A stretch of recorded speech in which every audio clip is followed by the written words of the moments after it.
Ayan, bali, you have 1/4 of dx plus, okay, in this case, yung 2 meron naman na siya. So, ipagtatabihin na lang natin. Integral of, i-write pa rin yung 1/4. Ito yun. Then, yung cosine 2x ay unahin pong isulat. Then, yung 2dx, itabi ko na siya sa kanya. Okay? And then, afterwards, ito, you'll have 1/4 integral of, kulang ka ng 2. So, ang gagawin natin doon, mag-divide tayo ng 2. And then, you'll have cosine squared of 2x. Then, makakapaglagay na tayo ng 2 dito kasi nag-divide ka na ng 2 doon. Okay? Then, afterwards, rewrite lang natin. Meron tayo ditong 1/4 integral of dx plus 1/4. Yung 2x ay u. So, therefore, this will become cosine u. Yung 2dx natin ay du naman. And then, ito, we have 1 times 1. 1. 4 times 2. We have 8. Okay. So, itong portion na to, nagkakaroon pa rin tayo ng cosine squared. Pero yung 2x natin is u. At ito namang 2dx ay du.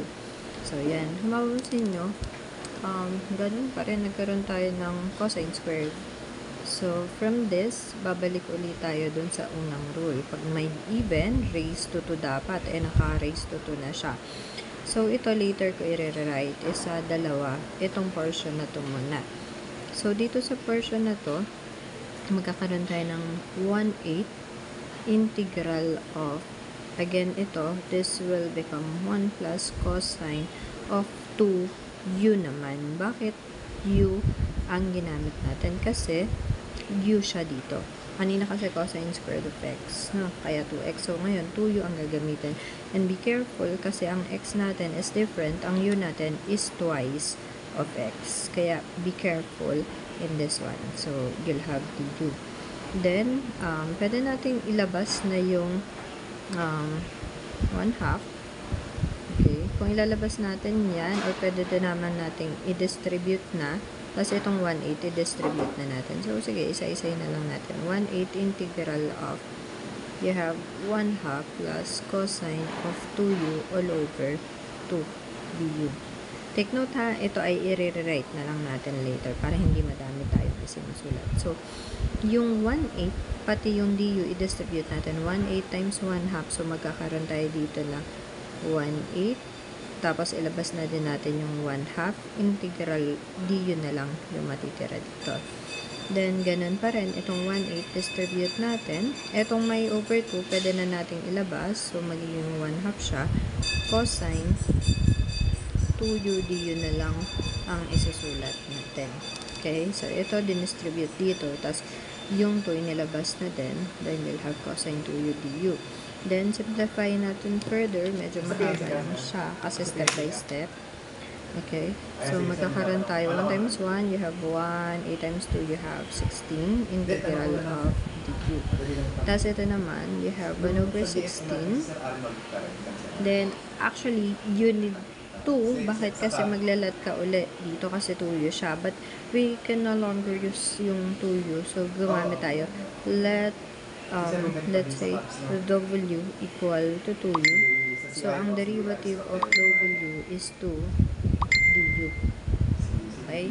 So, ang nangyayari dito, kailangan natin ng 2 du. Kasi ito, kung magiging, ito ay w. So, kailangan natin ng 2 du. Kailangan natin ng 2 dito. So, pwede tayong maglabas ng 2 ulit. Tapos, ganun pa rin, integral of cosine of 2u and then multiplied by 2 du. Bakit kailangan natin ng 2 ulit? Kasi kailangan natin itong gayahin. Ito. Kailangan natin itong gayahin. Okay, dw. So, substitution, mag-ano tayo, 1 over 16 integral of du plus 1 times 1, you have 1. 16 times 2 is 32. Then, ito naman, pwede natin sabihin na ang ating 2u ay w. Therefore, cosine w na to. Tapos, ang 2 du natin ay dw. Ayan. So, pwede tayong mag-bring down na. Isulat na natin. Ibaba na natin ito. So, okay. Ito, ibaba natin siya. So, going down ito, meron tayong 1/4 integral of dx. Okay? Tapos, ito naman plus, ito naman ang ibababa natin. Hindi ko na siya sinulit kanina kasi same lang naman. You have 1/4, careful, cosine u, du siya. Okay? Tapos, ito ay 1/16 du. Ito naman, w. Take note, ang w natin ay ito po. Tapos, ang u naman natin ay itong portion na to. Okay? So, sige. Simple integration muna tayo dito. So, 1/4 of x. Then, galing ang cosine u sa sine u. So, magkakaroon tayo ng 1/4 ng sine of u. Tapos, ito, same pa rin. 1/16. Galing siya, syempre, sa u. Okay? And then, we'll have 1/32. Cosine w. So, saan siya nanggaling? Nanggaling siya sa sine w and then plus c. So, balikan na natin. Take note, ang u natin is 2x. Ang w natin ay 2u. So, kung i-rewrite natin siya, magkakaroon tayo ng 1/4 x plus 1/4 sine of 2x plus, again, ang u natin is 2x. So, magkakaroon ng 1 times u, which is 2x over 16. And then, ito naman, 1/32. Ang w kasi ay sine, bali, 2u siya, plus c. So, hindi pa rin tayo final kasi may u pa rin tayo nakikita. So, i-rewrite natin ito. We'll have 1/4 of x plus 1/4 of sine 2x. Tapos, ito, pwede natin 2/16. So, x lang matitira over 8.